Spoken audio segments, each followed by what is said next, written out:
And good morning on your Monday on the Cornbread Man morning show. Long weekend is over. Maybe for some of you, you worked through it. But for many Americans, it was a long weekend. Celebrations, fireworks, barbecue, boating, whatever it was that you did. We hope you had a good time doing it. Hopefully, you had some church mixed in. Was able to celebrate the 250th. Not will we. I don't think we'll be around for the 500th. Not in this present form. So you got to celebrate, see some fireworks. Hopefully, didn't get hurt. Saw a number of, heard about a few injuries out there. There seems to be always one. Emergency rooms do have an escalation in visits around that time, and some people will just say that alcohol and fireworks not a good combination usually. I saw one guy. I don't know if it was a current year.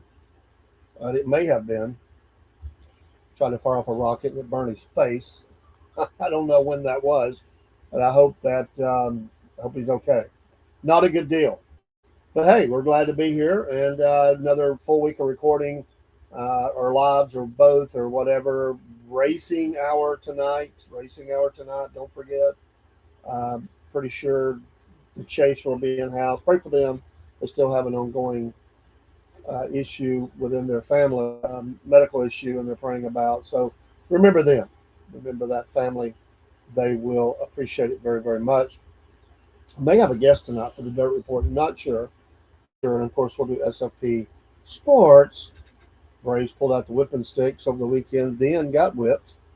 Barely, but scored a lot of runs, but lost. It's kind of back and forth coming up on the break. Looks like it's going to be around 2.5 to 3 game lead.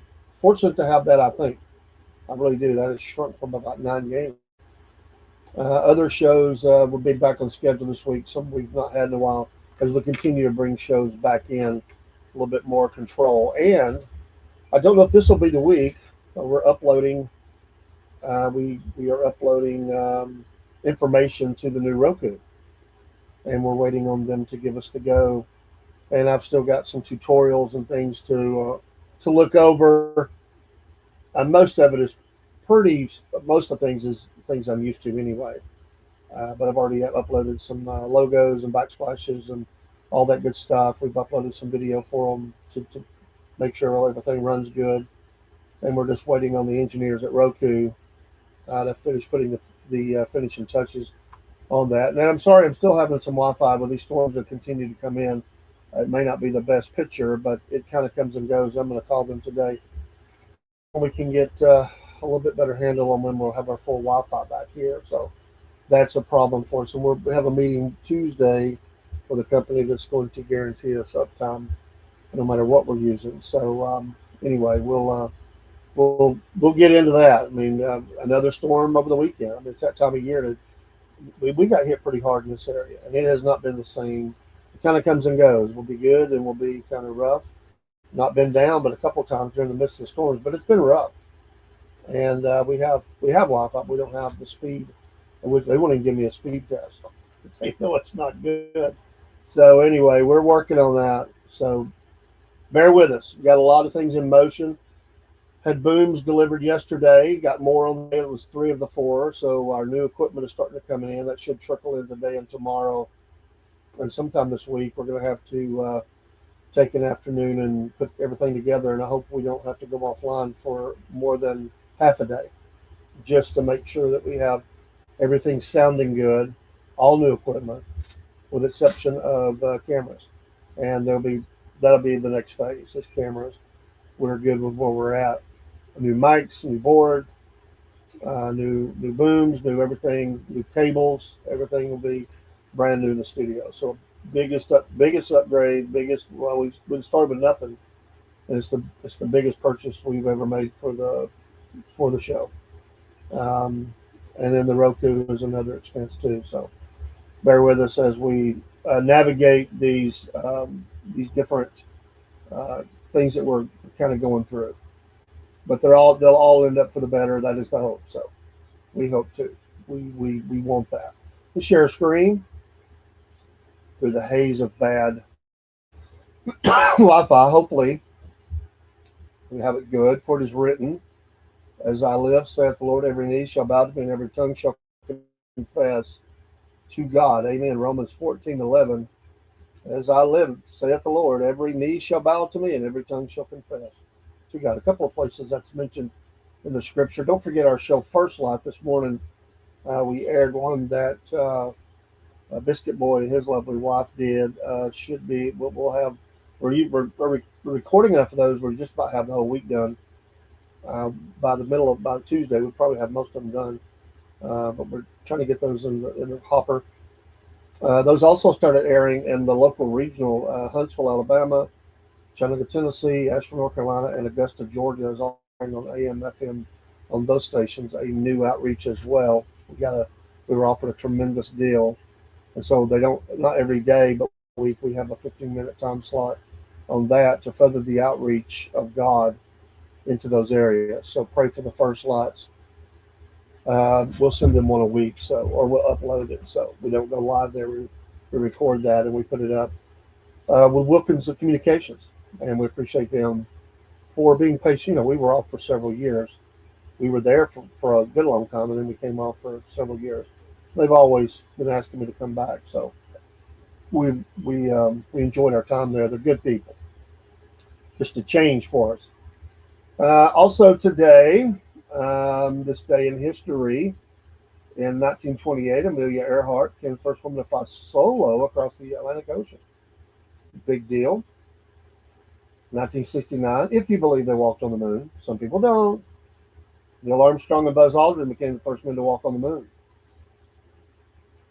1943, Franklin Delano Roosevelt became the first U.S. president by airplane. Now it's a commonplace. President goes around the world. Thank you, Jamie. God bless you this morning. So by airplane during World War II, nonetheless. Of course, that was getting near the end of his life. And he made his final run. And then that was it. In 1953, Yugoslavia elected its first president, also Josip Broz Tito, on this day. So interesting. Today, National Day today. You would like this. It's National I Forgot Day. Well, I forget a lot. So I think that's National Dave Day. Every day is to forget. So anyway, don't be forgetting. So National I Forgot Day. So when somebody asks you something, say, I forgot. And say, well, it is National I Forgot Day. It probably still won't go any smoother, but you at least have something to throw at them of why you forgot. It's National Wildlife Firefighter Day. Or Wildland, not wildlife. Wildland Firefighter Day. Dangerous work. Smoke jumpers. Anywhere you're at. If the winds are up, it can be very dangerous. But they go out and do their pre-burns. It's very effective. We do timber management, wood management around here. I think pretty effective. We've had our times of fires and places on fire, but it's nothing like in a lot of places because they do a really good in the parks and things around here doing some pre-burns, some of the forests. We're making sure that we get some of that underbrush down, some of that fuel for the fire. It's also National Anisette Day. So that's the only three national days today. We'll check back on that tomorrow. In the news, of course, the weekend was filled with storms and spectacular celebrations on the National Mall. Some acts got canceled. They ran out of time. Leonard Skinner was one of those. They were not able to perform. They posted a video about it. That they were really looking forward to it. I think I'm not sure if Sammy Hagar. I think his might have got canceled too. I don't remember. Some of it I didn't get to see, but a lot of celebrations. There was a lot of smoky air around D.C. Because of that. So the air quality was not the best after all those fireworks around the area. So officials promptly warned residents to limit their time outdoors if they had breathing issues, especially if they were sensitive to that, and we're going to be outside doing the exertion because the air quality would be bad. They say sensitive groups. So a sensitive group includes anyone with heart or lung disease, excuse me, which stands to reason. Older adults, I guess that would include me, now that I'm over 60, older, pregnant women, stands to reason, children, teenagers. I never thought about them being the sensitive group. Outdoor workers, and others who may be more vulnerable to air pollution. Areas surrounding the capital were placed in an orange alert, indicating air quality was unhealthy for sensitive groups, while portions of Maryland received a yellow, meaning a moderate effect level, can affect sensitive individuals. They attributed the sharp decline in air quality to fireworks displays held across the region Saturday night as part of the Independence Day celebration. And of course, that'll start clearing out. But I think that would be anywhere in the United States, not just D.C., especially urban areas where it's kind of packed in. I think the air quality would, go down. I think that would be natural to assume. Trump honors the heroes and celebrates America's 250 in these celebrations. He delivered his march very late, 11 p.m. Eastern Daylight Time. Was delayed by more than an hour over lightning and heavy rains, and we've suffered that around here. It's why it's affected our street. It is, down lines and everything. I think they're just still battling for getting everything back the way it was. And for me, if not, we'll switch. We've been battling it now for 3 weeks. But every week there has been at least one major storm, if not two. In fact, over the week, it was Friday, my road was flooded. It was so heavy in rain, down tree, cars in ditch. So it's just been a mess in my area. So Trump said he would not be deterred in celebrating the adoption of the Declaration of Independence. Quote, if we have to speak in front of one person at 4 a.m, I'm going to be here. Trump said in a speech streamed live on Newsmax, there's no way we can be deterred. Tonight we come together for one of the most joyous and glorious milestones of all time. For 2.5 centuries, our American Republic has stood as the crowning achievement of human history. This country is the home of freedom. This is the land of liberty. This is a flag that's the banner of the most extraordinary, most exceptional, most incredible nation ever to exist on the face of the earth. The president said the American people have shown more courage, done more good, righted more injustice, and achieved more greatness than anyone else. For 250 years, the United States of America has been the hope, the promise, the light, and the glory among all the nations of the world, all over the world. They try and be like us. Trump said, nobody can be like us. And with God's help, we will always be this, Trump added, or even better. We're going to be better. He used the speech to honor numerous veterans. One of those is over 100 years old. It's amazing. Who fought in American wars, bringing them on stage to salute the flag while telling their tales of heroism. Among those were the 104-year-old Ken Shrugman, who was just 19 years old when he survived the Japanese attack on Pearl Harbor, and 101-year-old Don Graves, who fought in the Battle of Iwo Jima. Salute to you, gentlemen. These are the fighters and the banners of the greatest generation. They are the greatest generation. They saved the world, and they made America very, very proud. We're very proud of you, heroes. All Marine Corporal Pat Finn, Private First Class Rudy Meekins, who fought in the Battle of Chosin Reservoir in the Korean War, were also honored, along with astronaut Jack Schmitt, the last American to walk on the moon, and the Artemis II flight crew. 11 Gold Star families were also presented with flags during Trump's speech.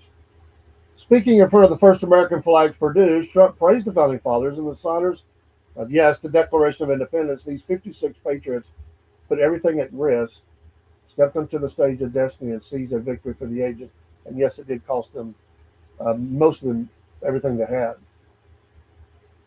Trump said the Founding Fathers have allowed America to thrive for 250 years. Our cause was just, our people are brave, our culture is exceptional, and our destiny is written by God. No doubt about that. And as we can see here tonight, after 250 years, the spirit of 1776 still lives within us all. It still roars in the hearts of the nation's capital. It still burns in the heart of every patriot, thunders through every city and town. It still lights the entire world with the glow of American liberty. At 250 years old, we may be the oldest constitutional republic on earth, but our country is just getting started. So there you go, a little bit of that. If you missed it, a little snapshot, some nice words by the president. It's better than some have done. That's to go on around the world apologizing for the nation tour. We have our faults. We're not a perfect country.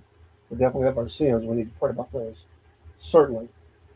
Uh, Juxtapose that against the funeral for the Ayatollah in Iran, whose many called for the death of America and the president and da da da da da. Dan Diker,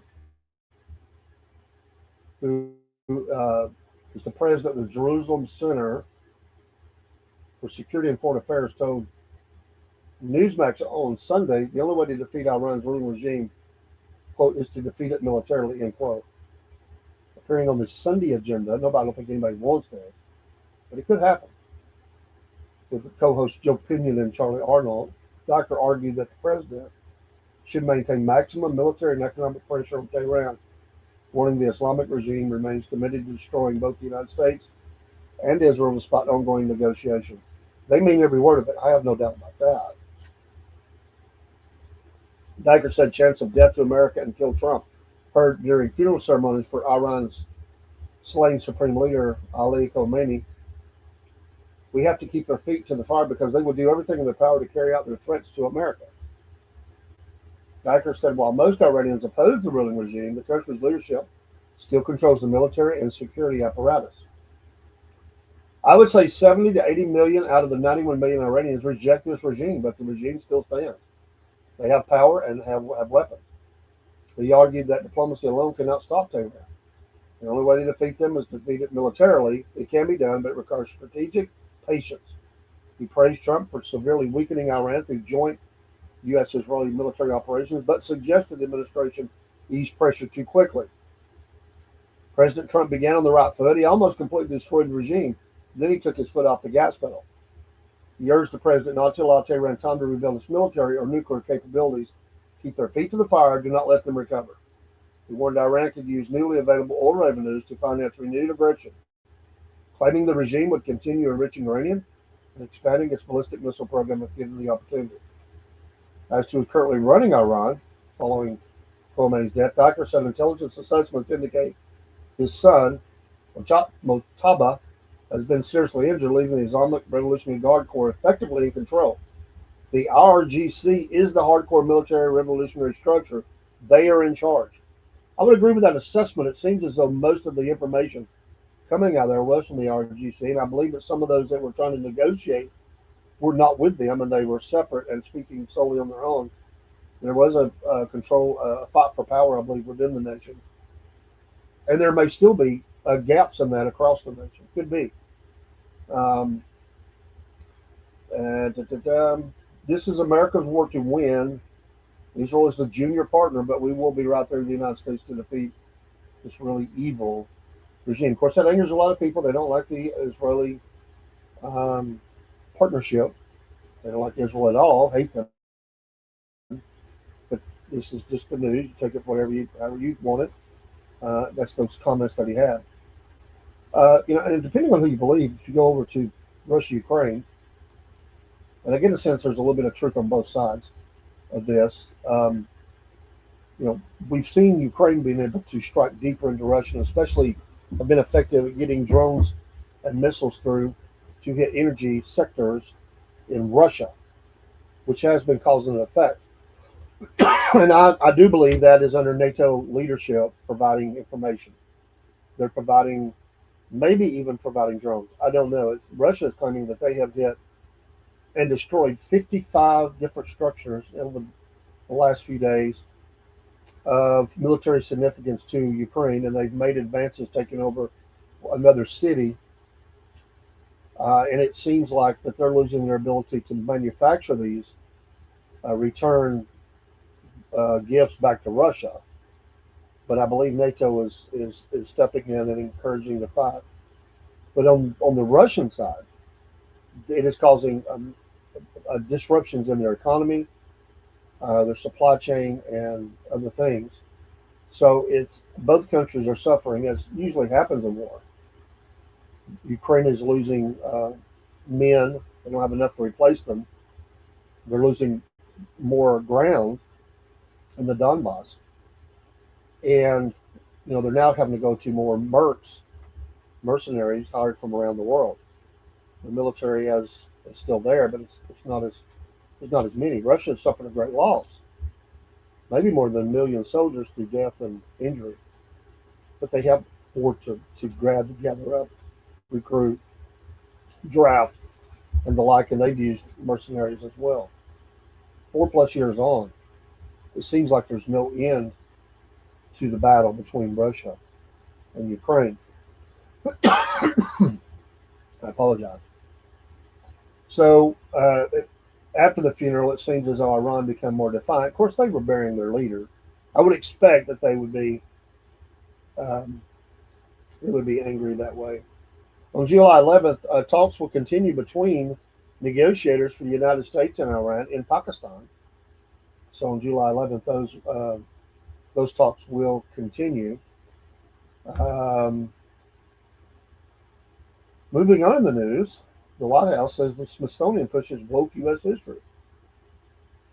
They released a report accusing the Smithsonian's National Museum of American History of taking what it described as a woke approach to presenting the nation's history and called for a commitment to, quote, restoring truth and sanity in how American history is presented and taught.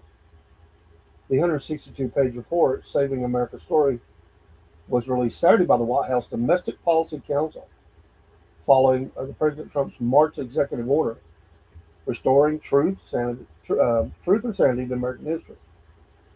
The report goes on to say that the Smithsonian has abandoned its original mission of fostering patriotism in favor of political activism, rooted in what it described as critical social justice ideology.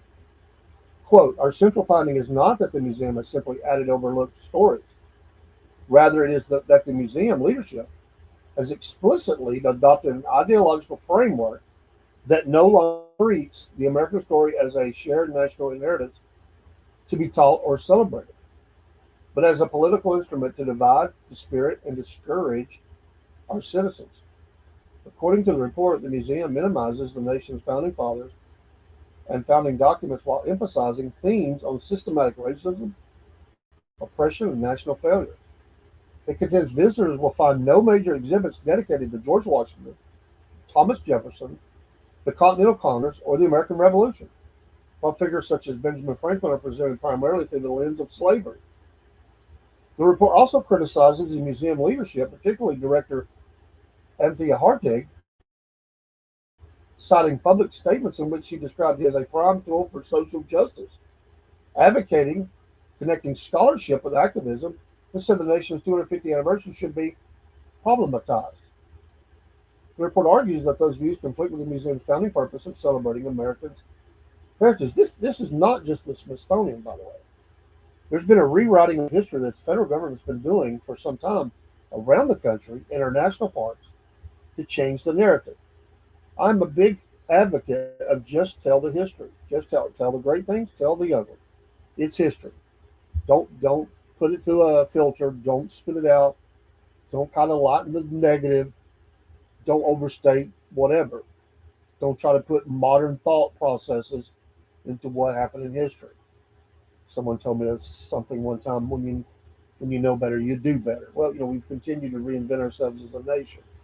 We have our ugly side. There's ugly things there. Don't try to downplay it. Show that. I mean, if that's part of the historical record. But if you treat the history in a way, you try to tell it through a modern lens of how you feel about it, you've changed the whole dynamic. You got to go back and look at what the prevailing thought was then, what was being written in the paper. A lot of times that what they're being taught is nowhere even close. And if you're not covering those founding fathers, that's criminal, because they're the ones that really did lead the nation, faults and all. We're human, we're men, we're sinners. We're failures. We also do great things, and I believe God was blessing them along the way and doing those great things, and we wouldn't be here as a nation. It was God's plan.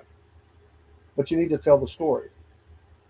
We noticed that locally in some of the war between the states battlefields, national battlefields, they started doing exhibits and changing the story to highlight one thing and make it the central theme. And it had nothing. There was nothing about that at that particular battle. We noticed that several years ago, and if you went and you listened to it, they changed a lot about it. There were still people connected on the ground with them that told accurate, really good stories, history. They've been there for a long time, and I've been on many of those talks. Um, I mean, it was already created with slanted anyway. If you look at the Chickamauga National Battlefield, which I am minutes from, and which includes it is included with those in Chattanooga. If you look at that whole system, I called them one time and I got the numbers myself because I wanted to know the total monument layout for the battlefield, north and south. And what I found was astounding. Now, some of the biggest ones in the battlefield were southern, South Carolina, Georgia, Kentucky, Florida.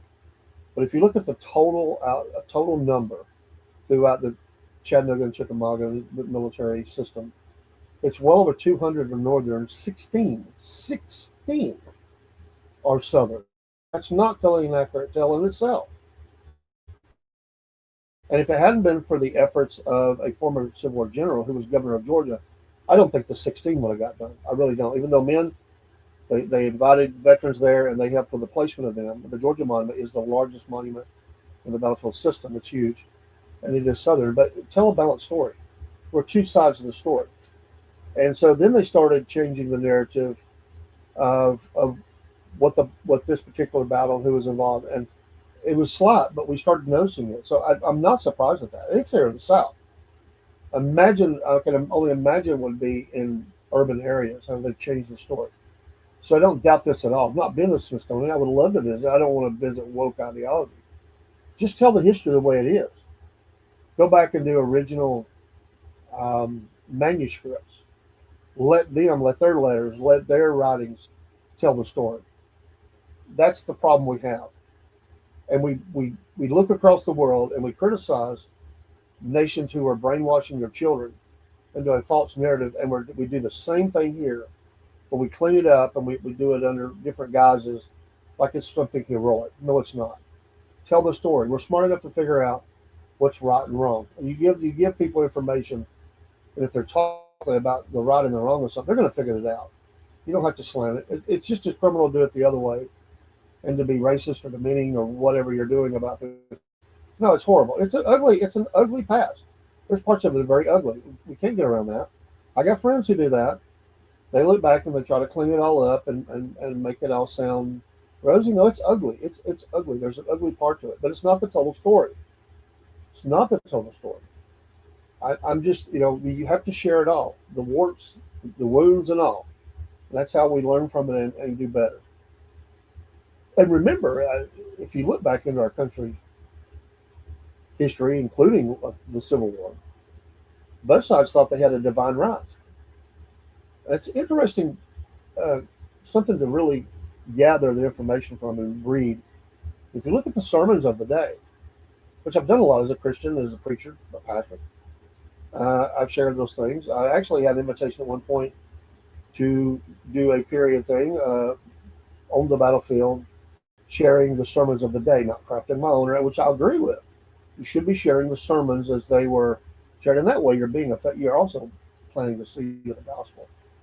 But both sides preached. They were fire breathers on both sides, who were preaching. They really caused more to sign up, and they believed, they preached it, that God was with them and they were going to win that fight because God was with them. And it played a part. It really did. I mean, it's a great tragedy. I saw a preacher. Somebody sent me a video of a preacher who was talking about the sins of America's past. I agree with a lot of what he said. The things that we've done in the past. However, his numbers were horribly wrong. He said that 500,000 people died during the American Civil War. My friend, it's a lot higher than that. A lot higher, just among the soldiers. You take in the civilian population, and really nobody can get an accurate number because nobody recorded it. These people cease to be, and that's what happens with war. There's estimates, and they continually readjust those. Just on the soldier side, 700. Good morning to you. Probably 750,000. He said 500. Again, not criticizing. I'm just saying his numbers were low. It's brutal. War is never pretty. War is ugly. War is destructive, obviously. Thank you. We appreciate you stopping by to our guest in the chat. So if you wondered who I'm talking to, and some chats are split between, so you may not see them even if you're in the chat. So that's something we have to be careful with. The hope is that one day we can tie all these together and have we can now download chats, but can we tie them all together and they be seen in one place? That doesn't always happen. But anyway, I agree with the assessment, and certainly if they have no major exhibit. Now, this is a Smithsonian. No major exhibits dedicated to George Washington, criminal.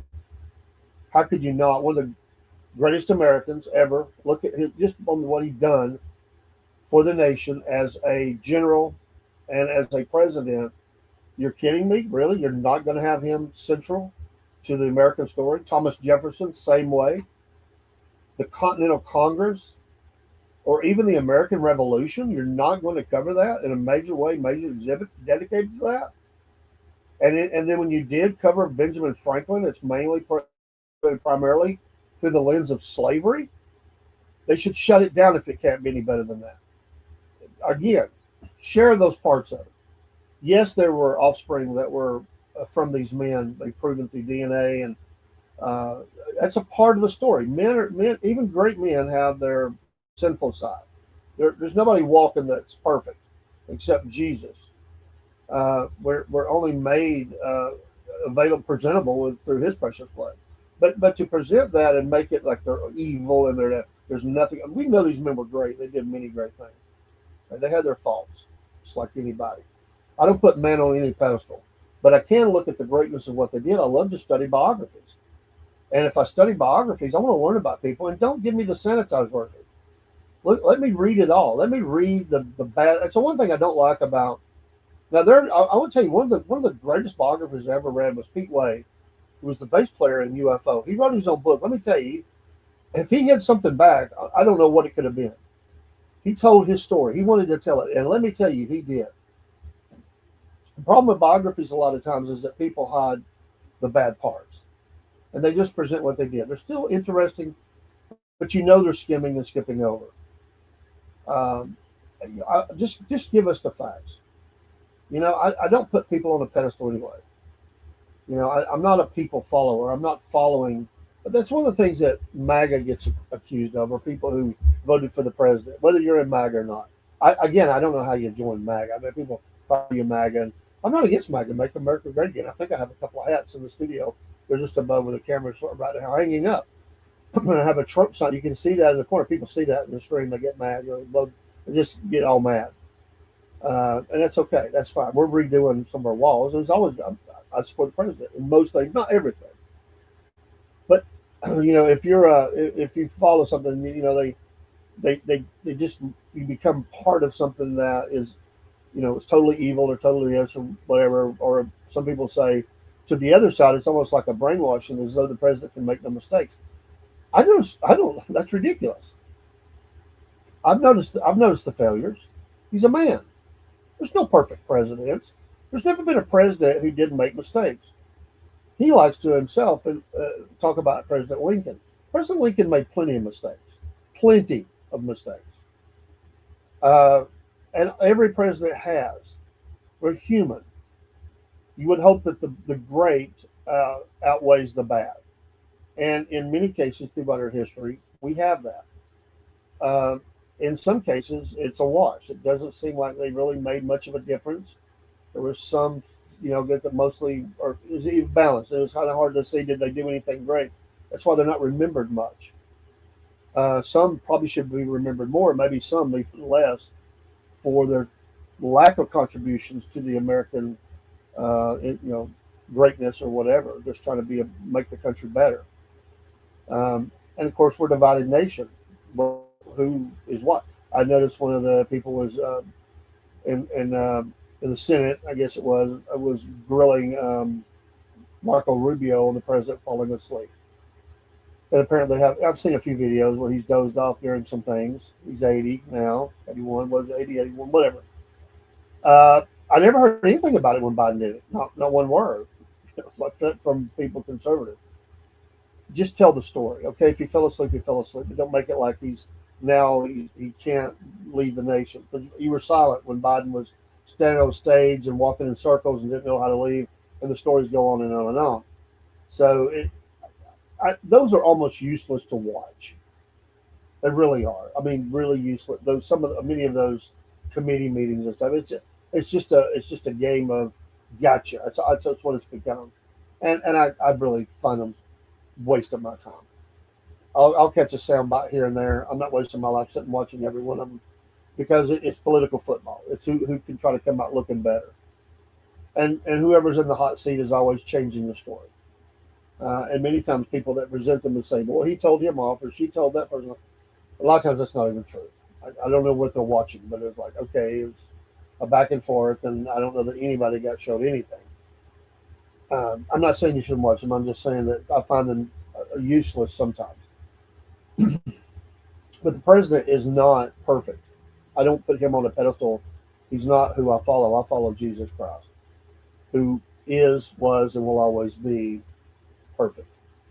Uh, but however, he works through men, and men are not perfect, and we do find some that are great leaders you know, who do this or that. I think most great people would. It's like people follow their entertainers, and they think they're awesome until they get around them and they say, "Boy, I was so let down." They're not a nice person, or they didn't treat me right, or they didn't talk to me, or they got smart with me, or whatever. I don't know where they ever got this fantasy world that these people that they see on music or television or movies or whatever was that person, but that's what they think, and they'll say, "Boy, I wish I never met them. Now my what I felt about them is destroyed." Well, yeah, because they're not who you think they are. Good morning, Broski. They are not who you think they are. They are humans, and humans are not perfect, and we make a lot of mistakes. And I've been criticized from both sides. And when I've been critical of the president, then I'm called not a patriot, and I'm not I'm a rhino or whatever. No, come on. I think it's our right. I think it is our not only our right, but we should be challenging when leaders fail us. No matter if we, and just because someone I get angry about one thing doesn't mean I'm not going to vote for them.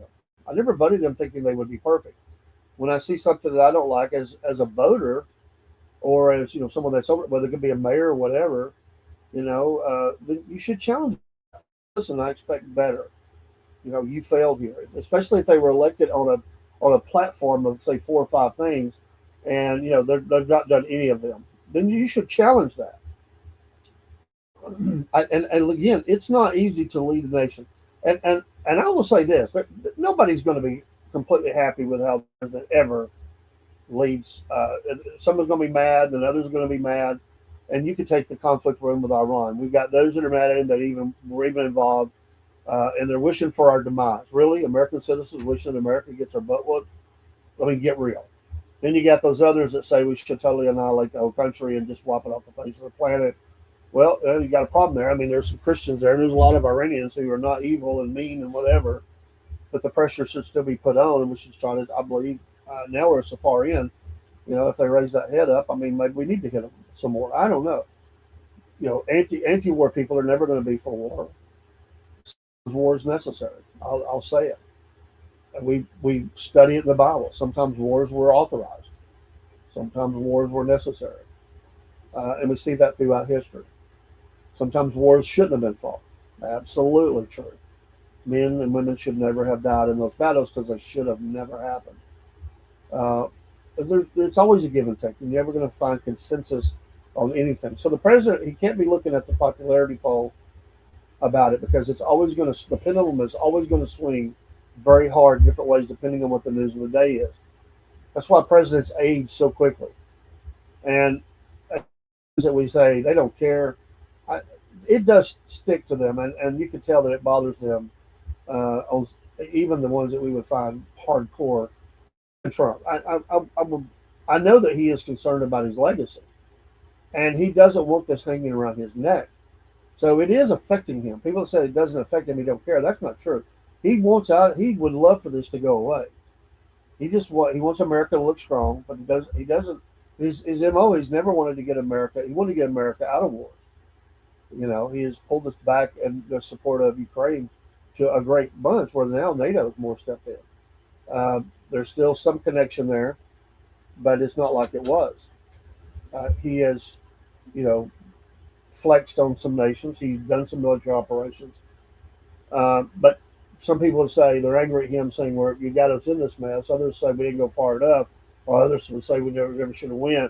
You can't win, so you have to make decisions based on several things. I think one is in conjunction with the counsel of a lot of important, really smart military and civilian people that have really studied these things and have studied them, and give you options and give you. I mean, they got to give everything from casualties, expense, all those things are talked about when operations are going on. Is this something we just speak about diplomatically? Is this something that we do militarily? Is this something we work with another country to take care of? All that stuff. Every day they're going through these kind of meetings. They're going through damage assessments on what's happened and losses we may have incurred. They're going through threats that are against the nation every day in the Security Council, meetings and stuff like that. What are the threats? Who's maybe getting close to doing something, or we stop something? That's daily. And there's tons of stuff we never hear. The president hears it all, and certain Congress who were brought in privately into that, and they have to keep their mouth shut because they're being told of threats to the nation, stuff that would probably fill us in, honestly, the American population into a little bit of chaos. Things that they stop. We hear about it sometimes way after the fact. Sometimes I doubt we hear of all of it. One day it was covertly handled, never happened, and word never leaked out. Nobody's ever talked about it, and it just never was reported. The president hears all those reports, and he has to make decisions based on those. Of what do we do today? What do you want us to do, Mr. President? And there's legal counsel. There's all kind of things that take into that. And if you go in and you get a Maduro, that was an awesome operation. There were those that were critical of that operation, saying we broke the law. We went into a country, a sovereign nation, and we took a leader. So you get both of those. You have to take all that information in, and you have to consider it. And what is going to be the fallout of that? What if we fail? You got to be willing to. A president has to be willing to give the go into an operation. And whether people, listen, I know a lot of people hate Israel. I don't hate Israel. I don't like a lot of. They've got fraud. They've got evil. They've got, just like we do. They got people that are. They're just not good people, good leaders, whatever. And they do hit. When they hit heavy. They hit. Well, there's a lot of people who will take it to another level. But I will say this: you better pack your lunch when you go to fight Israel. You better realize they're never going to stop looking to get you. If you were someone who killed some of their people, they're never forgetting that, and they will come after you.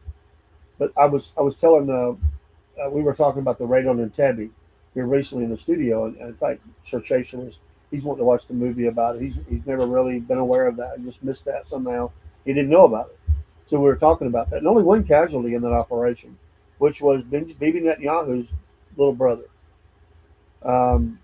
Who there were several of the Netanyahu's. He was the only one killed. One lucky shot found its way as they hit that airport. They had worked for months on this operation. It's an amazing story. They were Israelis being held. They created an operation. Even the people involved with it thought they'll never approve this operation. It had so many moving parts into it. They had a plane decorated up to look like the dictator's plane. His car, everything about it. It was made to look like he was coming down the tarmac in his motorcade, so they could get to the airport and get close enough to start the attack to free hostages.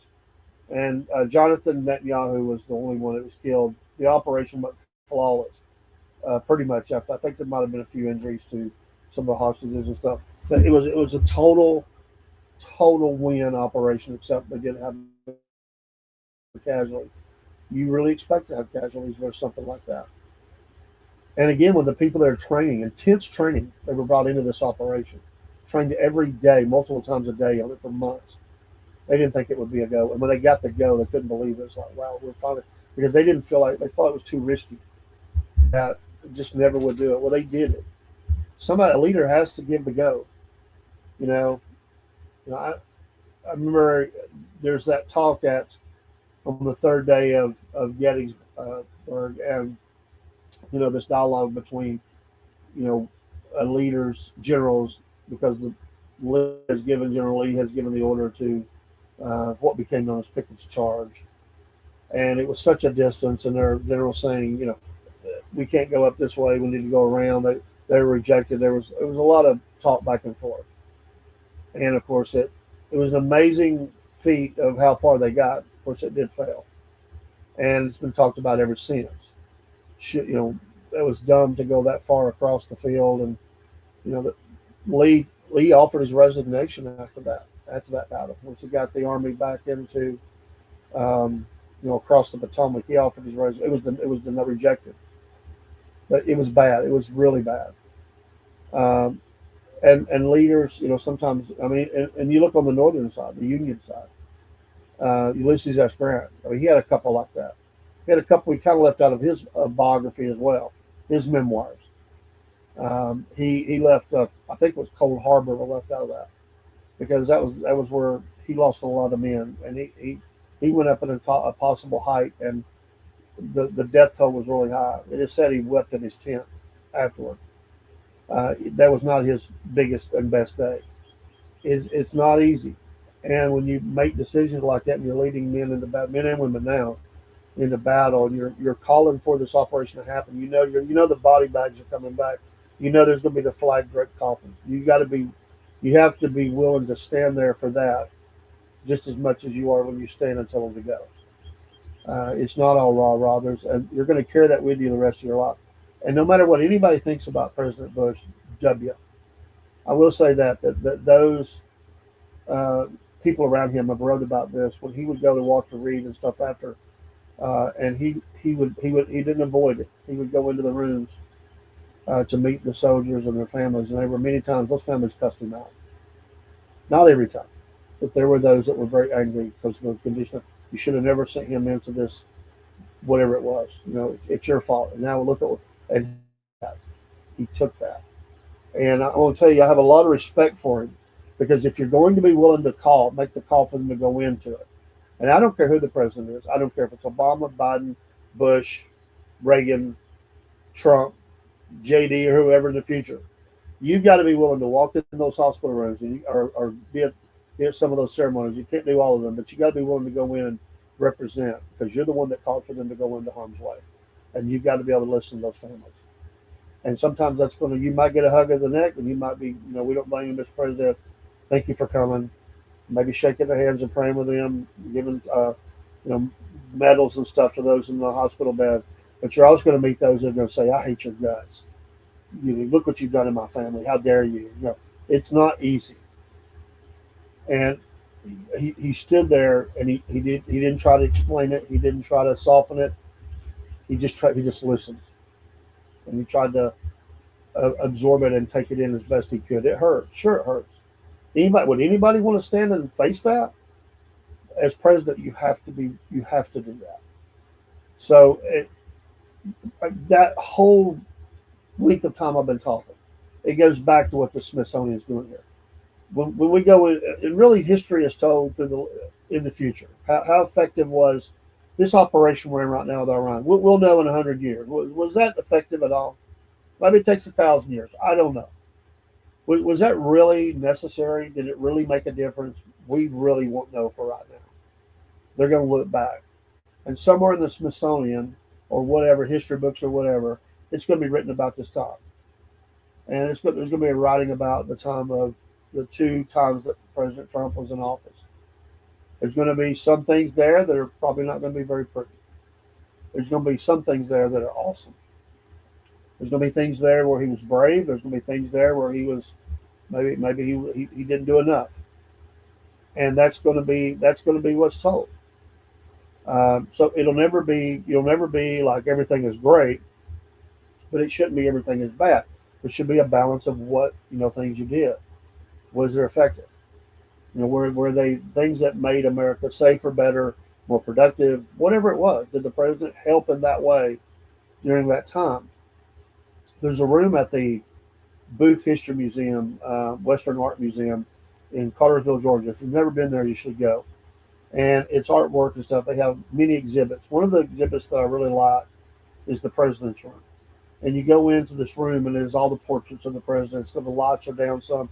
They have these portraits lit up, and it's a great room to take kids and kind of talk about that story. You can walk to every president up to the current one who was there. Looks like in the middle looks like they're going to build a bigger room because I think they've about filled that one up. These are really big portraits, so it's a most awesome room. If you've never been there, you should take your kids. There's Indian artwork. There's War Between the States artwork. It's history. There's even a replica or of a stagecoach that traveled across, and they have rotating exhibits and things. It's really worth your money in the town of Cartersville, Georgia. I think I got in for $10 when I went. I mean, it's probably more than that now, but I need that. In fact, we need to go back down. I need to go down soon and take the family, the grandkids through. But I don't, and I would like to. I have a friend. We don't see each other every day, but a work friend. He visits the presidential libraries, and I know there's been a lot of talk about Obama's, and I understand it. I get it, the look of it and everything. And yes, every president's what's going to be put in their library is going to be beneficial to them and everything. I think it would still be neat to visit them, though.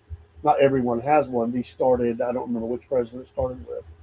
I know it goes back in the '70s.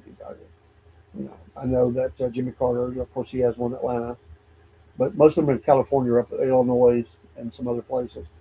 But that would be an awesome thing to do, is to visit all of the presidential libraries. I don't think I'll get to it in my life, but I think it'd be interesting, and I really should go visit Jimmy Carter. I have no problem with that. I know how to filter the history and look. I lived it. I know what he did and what he didn't do. I'd like to go see what's in there and say I visited it. I think it'd be interesting.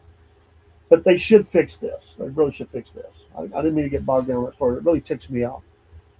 George Washington, you're not going to have a major exhibit, close the doors. If you can't start there, if you can't start with George Washington and have a major exhibit in the Smithsonian, we don't need the Smithsonian. I mean, really? You're not going to have that? She should be fired. And we need to have a committee or whatever and balance this thing. And again, I have no problem. You want to talk about how they had slaves? Let's tell it. It's part of the story. If you want to tell how some of these men had relations with these slaves and they produced offspring, tell it. That's part of the story. I have no problem with that. I don't believe in hiding history. Tell it. The good, the great, the ugly, and the whatever, the stupidity, whatever it is. From Richard Nixon, on the one into Marine 2 or whatever it was he was on that day, to the story of the Kennedy and all the way. I mean, all of it. Teddy Roosevelt up San Juan Hill.